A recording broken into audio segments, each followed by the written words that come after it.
ప్రయత్నం చేసినారు. ఇకనైనా మీ మొద్దు నిద్రల నుంచి బయటికి రండి.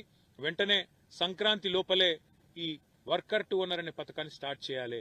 దానికి తగిన మొత్తంలో మరి పూర్తి స్థాయిలో పవర్ లూమ్ సబ్సిడీ మీద కొనడానికి గతంలో ఏ ప్రణాళికలు అయితే ప్రభుత్వం రూపొందించిందో దానికి అనుకూలంగా వచ్చే బడ్జెట్లో కూడా డబ్బులు పెట్టాలి.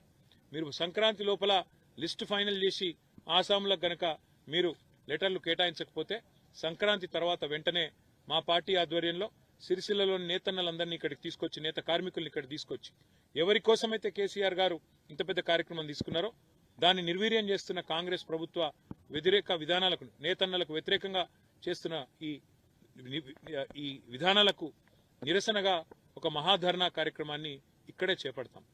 దాదాపు ఒక 10,000 మందితో మొత్తం సిరిసిల్ల పట్టణాన్ని కదిలించి ఈ కార్యక్రమాన్ని తీసుకుంటాం. అపారెల్ పార్క్ కూడా ఇవాళ కొత్త పరిశ్రమ ఒక్కటి కూడా రాలేదు 2 ఏళ్లలో. ఆనాడు కేసీఆర్ గారి ప్రభుత్వంలో మేము తీసుకొచ్చిన 2, ఒకటి గ్రీన్ నీడిల్, రెండోది టెక్స్పోర్ట్. ఇవి తప్ప ఒక్క పరిశ్రమ కూడా కొత్తగా తెచ్చిన తెలివి కూడా వీళ్ళకి లేదు.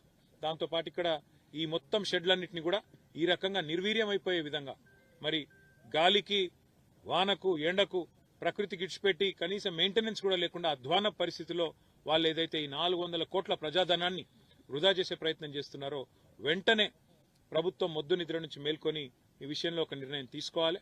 వెంటనే ఆసాముల లిస్టు తయారు చేసి పారదర్శకంగా మొత్తం మేమేదైతే 1,500 మందిని ఆసాములు చేయాలి కార్మికులు అనుకున్నామో ఆ విధంగా మరి ఇక్కడున్న సంఘాలతో మాట్లాడి పారదర్శకంగా లిస్ట్ తయారు చేయాలి. లేకపోతే సంక్రాంతి లోపల ఈ కార్యక్రమం పూర్తి చేయకపోతే పెద్ద ఎత్తున నిరసన కార్యక్రమం తీసుకుంటాం. ప్రభుత్వాన్ని వదిలిపెట్టాం. నేను శాసనసభలో కూడా ఈ అంశం మాట్లాడతాను, ప్రభుత్వాన్ని అడుగుతాను. కానీ ఇక్కడ ఉండే అధికారులు కూడా తక్షణమే స్పందించి కనీసం సాఫ్ సఫాయి కూడా చేస్తలేరు. ఇక్కడ చూస్తే మీరు ఇవాళ అసాంఘిక కార్యకలాపాలకు అడ్డగా మారిపోయే పరిస్థితి కనబడతా ఉన్నది. వెంటనే ఇక్కడ పారిశుద్ధ్యం చేయాలా, దాంతోపాటు లిస్టు ఫైనల్ చేయాలా, లేకపోతే బీఆర్ఎస్ ఊరుకోదు అనే మాట కూడా మళ్ళొకసారి తెలియజేస్తూ నేతన్నలందరూ ధైర్యంగా ఉండాలా. ఈ ప్రభుత్వం వచ్చినా కొన్ని ఇబ్బందులు ఉన్నాయి. మీకు సేట్లకు బిల్లులు వస్తలేవు, మీకు వర్క్ దొరుకుతలేదు, చాలా మంది మళ్ళా షోలాపూర్ భివాండి పోయే పరిస్థితి వచ్చింది. ఇవన్నీ మేము గమనిస్తా ఉన్నాం. ధైర్యంగా ఉండండి, మళ్ళీ కేసీఆర్ గారు వస్తారు, మీకు న్యాయం జరుగుతుందనే మాట కూడా తెలియజేస్తూ ప్రభుత్వం మాత్రం సంక్రాంతి లోపల ఈ లిస్టు ప్రకటించకపోతే వదిలిపెట్టమని చెప్పి కూడా మళ్ళొకసారి